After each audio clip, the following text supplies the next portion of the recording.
Salut et bienvenue dans une nouvelle vidéo des Francés en tu vida. Bonjour à tous, j'espère que vous allez bien. Aujourd'hui, on va voir quelques expressions pour exprimer la cause. Hoy vamos a ver expresiones para expresar la causa. D'accord? Alors, j'ai plein de notes là sur mon ordinateur. Alors, on va commencer de suite.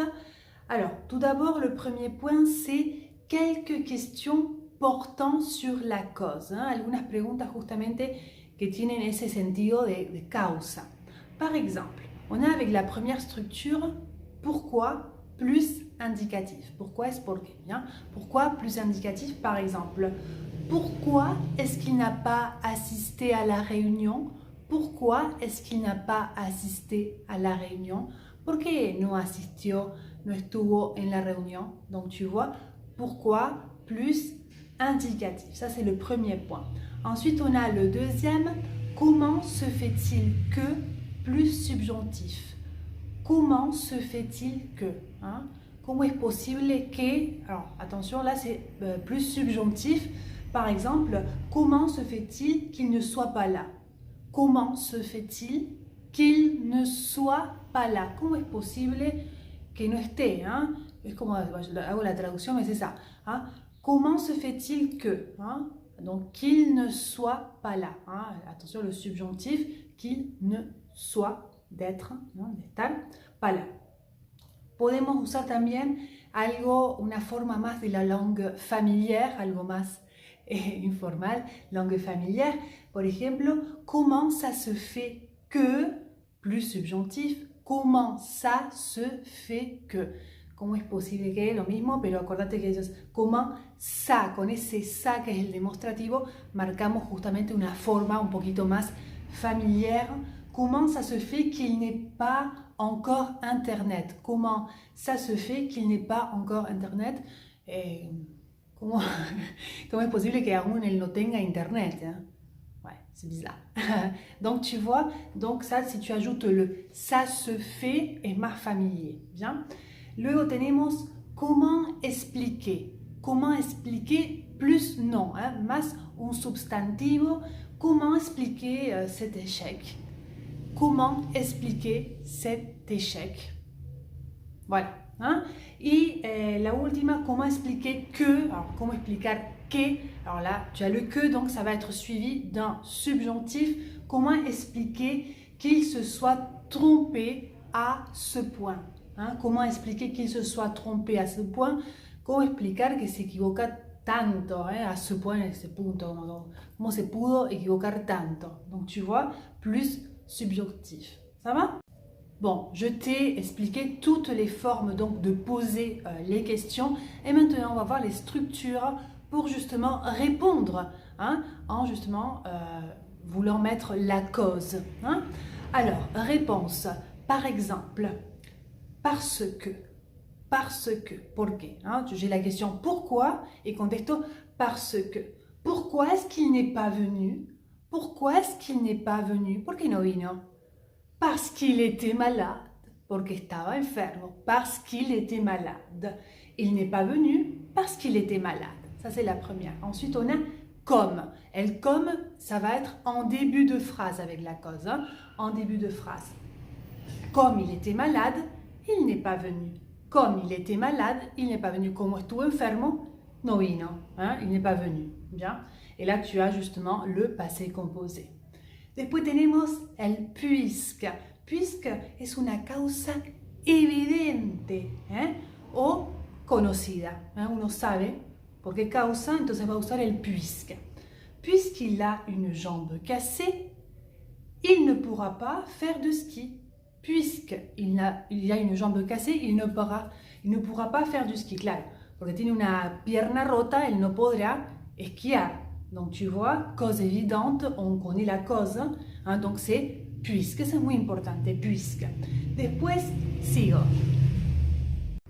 Je continue quand c'est une cause indiscutable. Algo que no se puede justamente discutir, que es así, là je vais utiliser.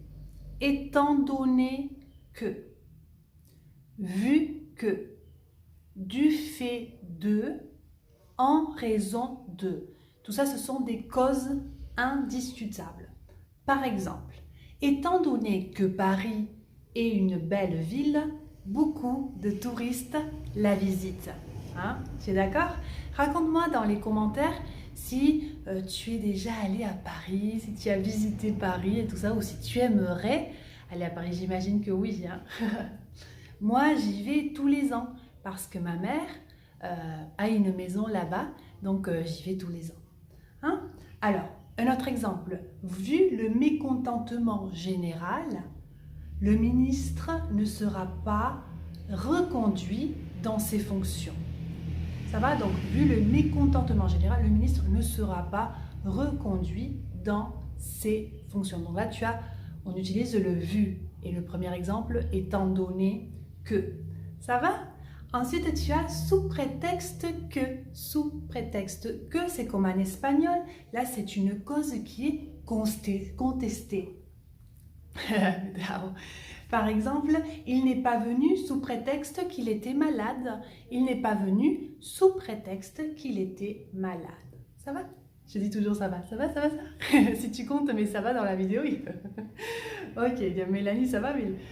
Après, on a à cause de, hein, a causa de plus un nom, más un substantivo, à cause des embouteillages, il est arrivé en retard. Hein, por causa de los embotellamientos, ella llegó tarde, hein, elle est arrivée en retard. Hein, arrivé en retard, llegar tarde. Grâce à, alors là c'est une cause qui est positive, hein, gracias a eso. Par exemple, grâce à mes amis, j'ai pu trouver du travail. Oh, grâce à mes amis, j'ai pu trouver du travail. Gracias a mis amigos, pude encontrar empleo, trabajo. Ensuite, on a faute de. Faute de, comment dire, par manque de, por falta de. Hein, manque, manquer, una falta. Bien, je n'ai pas pu finir ce travail faute de temps. Je n'ai pas pu finir ce travail faute de temps. No pude terminar con este trabajo, falta de tiempo. Faute d'argent, ils n'ont pas pu partir en voyage. Faute d'argent, ils n'ont pas pu partir en voyage. Justamente por falta de dinero, no pudieron irse de vacaciones. Après, on a avec par, pour, de, más un substantivo, un nom. Hein? Je mange un gâteau par gourmandise. Oh, par gourmandise, porque uno es goloso. Entonces a uno le gusta las cosas dulces. Moi, je suis très gourmande. Il meurt de faim. Il meurt de faim. Et muere de hambre. Il a très très faim. Il meurt de faim. Le musée est fermé pour restauration. Le musée est fermé pour restauration. El museo está cerrado por cuando restauran, bien. Ok, ça va? Après, on a encore ça va. Après, pardon. Après, on a pour plus infinitif passé. ¿Ah? Justamente el pour. No se confundan. Hice un video, paréntesis, sobre el pour y el par para los hispanohablantes, porque siempre ahí causa problemática. Bien. Il a été emprisonné pour avoir assassiné sa voisine. Non, ça c'est terrible, c'est un exemple terrible. Mais il a été emprisonné, hein, fue encarcelado, pour avoir assassiné, por haber matado a su vecina. Bon, c'est terrible, quel exemple. Hein? Bon, et après on a car ou en effet, en efecto. Il ne vient pas car il a eu un empêchement. Il ne vient pas car il a eu un empêchement, un impedimento. No viene porque, bueno, no pudo venir, no sé qué le habrá pasado. J'ai eu un empêchement. C'est la excusa de los franceses. Oh oui, j'ai eu un empêchement. Oh. Bien, il ne vient pas. En effet, il a eu un empêchement de dernière minute. Il pas de dernière minute, de último minuto. Contaselo a Gardel. Bon, ça va. Alors là, tu vois que tu as plein de structures justement pour répondre, para contestar. Et l'ultimo punto, c'est quand tu veux justement utiliser la cause et c'est simultané. Là, qu'est-ce qu'on va utiliser? Le gérondif, el gerundio. Hein, le gérondif que es helando, cantando, bailando. Se pone en. Tengo un video sobre eso en mi canal también, si te cuesta. Bien. Il s'est blessé en bricolant dans son garage. Il s'est blessé en bricolant dans son garage. Se lastimó haciendo bricolage, hein, en su garage. Ouais. Donc, il s'est blessé en bricolant dans son garage. Bricolant, ça vient de bricolage. Hein. Je l'ai rencontré en allant au cinéma. En allant au cinéma. Hein. Yendo al cine, lo conocí. Oh, l'amour. Donc, tu vois, c'est facile. Alors, je t'invite à que dans les exemples, tu m'écrives des exemples, des phrases. Ça me fait plaisir de vous corriger. Donc, n'hésite pas à me laisser des petits exemples. Et maintenant, on va faire un petit exercice. Alors, c'est un petit exercice vraiment libre, hein, c'est-à-dire que tu peux répondre ce que tu veux, soit affirmation ou négation, en utilisant justement les expressions de la cause que je viens de t'expliquer. Alors, je te donne des mots-clés et avec ces mots-clés, tu me formes une phrase. D'accord? Premier mot-clé, neige, neige es nieve, et route bloquée. Route bloquée, rutas bloqueadas. Entonces, me vas a escribir una frase justamente con las fórmulas que te expliqué antes, expresando la causa avec neige et route bloquée. Esa es la primera. Vamos con otra. Grève de transport, embouteillage monstre. Grève de transport, embouteillage monstre. Grève es huelga, huelga de transporte. Y embouteillage monstre, embotellamiento monstruoso. Donc avec ces deux mots, hop, tu m'écris une petite phrase dans les commentaires. Voilà, alors, j'espère que ça t'a plu. N'oublie pas de me mettre un petit pouce bleu si tu as aimé la vidéo, si tu as appris quelque chose. N'oublie pas que tu peux me suivre aussi sur Instagram, Frances en tu vida, tous les jours. Et si tu veux m'écrire pour mes cours et tout ça, je te laisse mon mail, hein, francesentuvida22@gmail.com. Voilà. Hein? Merci d'être là comme tous les samedis. Je te fais un gros bisou. J'attends tes exemples. Espero tus ejemplos. ¿Eh? Et n'oublie pas si tu as aimé la vidéo, ¿ok? Y suscribirte a mi canal si no lo hiciste todavía, para estar atento que yo todos los sábados, todos los lunes subo videos acá en YouTube.